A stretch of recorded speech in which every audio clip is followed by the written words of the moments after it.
لیکن لگ رہا ہے ایسا کہ اس گاؤں والے کچھ پلان کر کے بیٹھے ہیں کہ چہر جانب سے دور دور سے گھیر کے بیٹھے ہیں کہ حضرت اگر بھاگنا چاہے تو بھاگنے نہ دیں، اسی لیے قریب میں چھوٹے چھوٹے بچوں کو بیٹھا دیے ہیں، نہیں جائیں گے جب تک آپ اجازت نہیں دیں گے، تھوڑا آ جائیے، تھوڑا اس سائڈ میں کرسی لے لیجیے۔ اور کچھ لوگ ماشاءاللہ جن کو اللہ نے پردے میں رہنے کا حکم دیا ہے بہرحال وہ تو ہیں، لیکن جن کو میدان میں اترنے کا حکم دیا ہے وہ بھی پردے میں بیٹھے ہیں۔ سبحان اللہ۔ آ جاؤ بھائی، ہم لوگ پردے میں نہیں رہنے کے لیے آئے ہیں۔ ماشاءاللہ،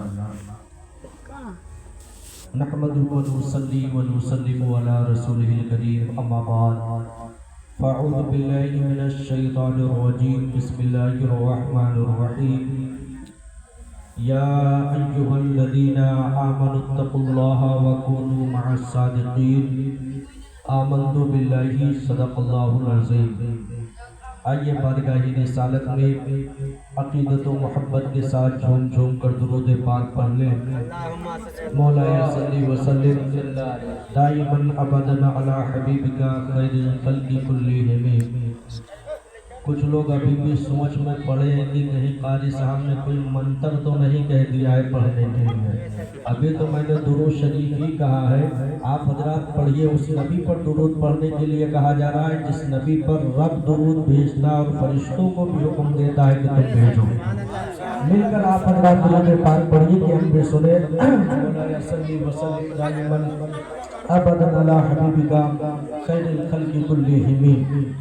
حضرات گرامی، ہم اور آپ اپنی مقدر پہ جتنا ناز کرے کم ہے، ہم اور آپ اپنی قسمت پر جتنا فخر کرے کم ہے، کیونکہ اللہ کا خاص کرم ہے ہم پر کہ اللہ نے ہمیں اور آپ کو اپنے محبوب کے امتی میں پیدا فرمایا، اور صرف پیدا محبوب کے امتی میں ہی نہیں فرمایا بلکہ محبوب کے نواسوں کا صدقہ بھی عطا فرمایا۔ حضرات گرامی، یہ سرکار غوث اعظم رضی اللہ تعالیٰ عنہ کے نام سے محفل کو سجائی گئی ہے۔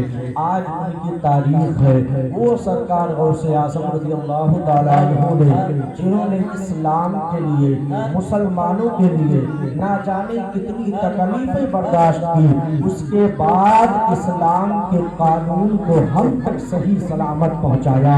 حضرات گرامی، آپ غور کرتے چلیے کہ جب سے اس دنیا میں اسلام آیا ہے تب سے دنیا میں لوگ اسلام کو مٹانے کی کوشش کیا ہے۔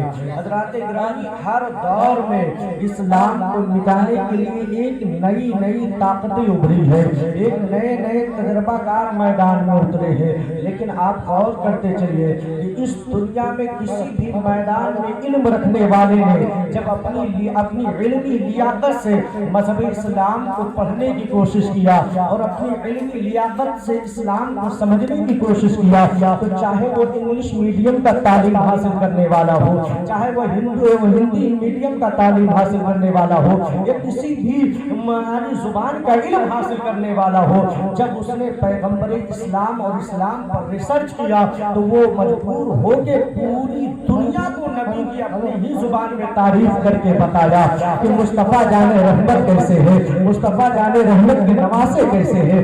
حضرات گرامی، آپ غور کرتے چلیے کہ پیغمبر اسلام علیہ الصلوۃ والتسلیم عرب کی سرزمین پر تشریف لے کر آئے، وہ عرب کی زمین جہاں عربی بولی جا رہی ہے، جہاں عرب میں عربی زبان سمجھا جا رہا ہے اور عربی بولی جا رہی ہے۔ حضرات گرامی، جب عرب کی سرزمین پر عرب والوں نے ریسرچ کیا، وہ